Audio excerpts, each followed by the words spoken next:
Dear Allie, you're one of the most beautiful, intelligent people I've ever met. It's really interesting to have met you because you're honestly one of the perfect matches for me. It's really hard to explain. But here goes. It's like every time I see you, the rosy strings from a beautiful piece of music are playing. I hear the singer's vapid heroine voice playing about how unfortunate it is that we can stay comfortable. Things like that. Well, what is comfort? What is complacency? How can I escape comfort and complacency, and in that take comfort? How can we together? It's truly a strange and Herculean task to make someone out of someone, because they're already what you see. But isn't that love? To make yourself out of yourself? Out of which parts? You're my best parts. You've been my best parts and will be my best parts so far. I believe I have to fight for my best parts, and those of us all. I hope you understand that this is to be a warrior, a protector, a conservationist, a taxidermist of ideologies. You have seen the progression, the transmutation, my soul morphing back and forth from the real and ever towards us, which is almost disgusting in a way. I don't know how to be normal anymore. Just with you, you know what I mean? And I'm just a face of a werewolf that loves art. They say in every warrior, wolf lies under the skin. Hence the beautiful little isms of animalistic behavior. I mean, isn't every defender a swordsman, a Zulu spearman, charging the charge for the causes of passion? Wolves don't know their heart. Their cosmic significance is nothing without their pack, their bloodline. In being a warrior, I have to know my history, every beautiful, philosophical, and gruesome detail, from men with spears to chess champions to fighter pilots to the wars of love. How Helen of Troy was an aphrodisiac for the fires of libidinal war.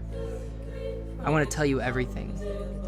To put you in my shoes, to let you feel the heat from my arms into my heart, the love and the hate of my bones and muscles, the sizzling in the back of my neck.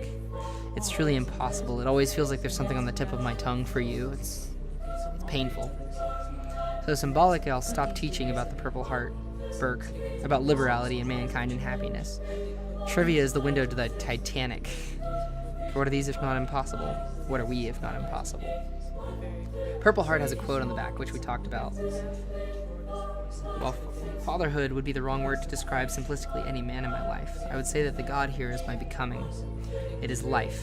It is capitalist society and conservatism. It is the sum total of all my experiences and the experiences leading up to those. All my parents and governments et al., all the teachers and knowledge passed down to us by posterity.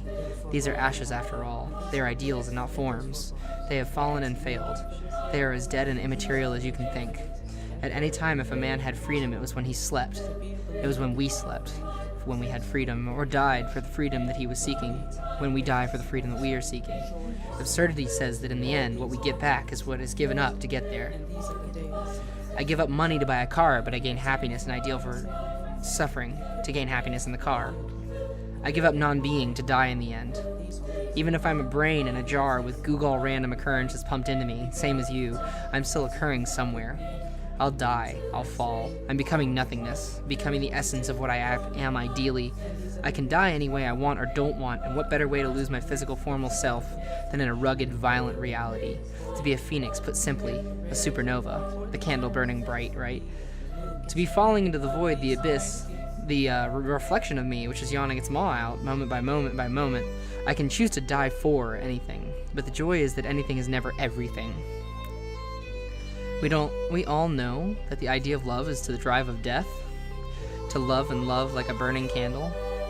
In superfluid vacuum theory, energy comes from the vortices of gravity in quantum space, and love is a chemical so thick.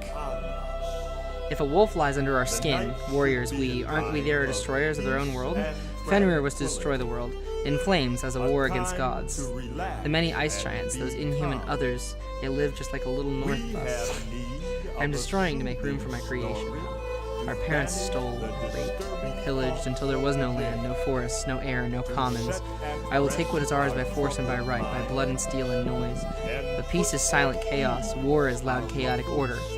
I'm at an internal peace, the joy of war with myself constantly. To soothe the wolf, to be a better man, a better human for us. To only carry on a family tradition and laugh in the face of emptiness. We are a speck in the observable universe. made of destroyed congealed energy that technically doesn't exist. We are a holographic projection. You and I.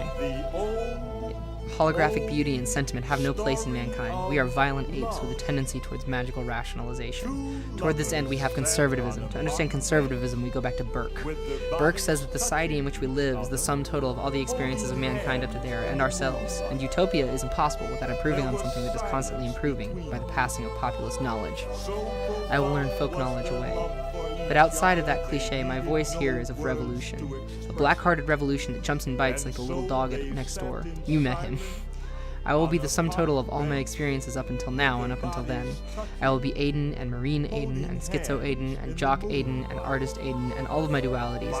I will be a lover, I will be a hater, I will be a rapper and a musician and an artist, a painter, a sculptor, a poet. I will be as much me as I am, but more. I should dare to hope that I will always be what you want, in conservation and evolution, in life and an ideal.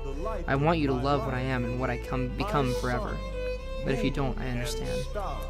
In quantum terms, an atom is 99.974 empty space.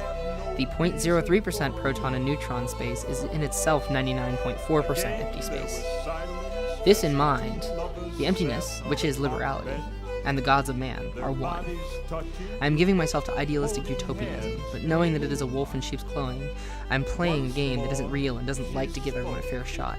I'm doing this for you and for me, for us, for Clancy and for Bradley and for my friends and all those throughout time who avoid living in fear, who should stop living in fear. Would that I shouldered it for them. I'm going to hold the burden of Atlas so that everyone else can debate how what I'm doing is wrong or sad or trivial or glorious, which is even more sick.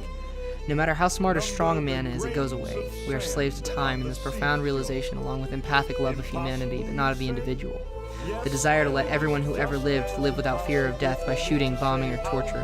To be an agent of police for a global police state with the hopes that as it progresses it gets better, and that should I die, I should be remembered as much as a warrior as a form of love and knowledge and joy, and the understanding that man has many faces and I was them all. Remember, all we are is emptiness dancing. At this point, I am embarking on this grand journey. I will experience something that about 0.5% of America has ever experienced, and they are only 0.5% of the world's population, historically. I will sweat, bleed, cry, break, and be a destroyer, a killer, a soldier in the ancient sense. However, what I am now is a form, and that too will be a form. I will always be Aiden. I want to tell you so many things, to talk with you and to be with you at the end of the everyday. My thoughts will be hard to share, forever on the tip of my razored tongue. I will have those there too, no matter how I change. I will keep them with me, as desires within my form. That's all we are, a physical body predicated on a system of desire upon desire. Metaphysically, I can never be Aiden because Aiden does not exist, he is just desires. In realizing this and suffering, physically and mentally suffering, I will release myself from desire not to suffer. The man who strikes himself against unjust laws by starving is as much a warrior as I will be, and as much as the starving dog eating trash is truly enlightened beyond our knowledge. He, in giving up his life and dignity, cherishes it more. If in life there are walls put against me rather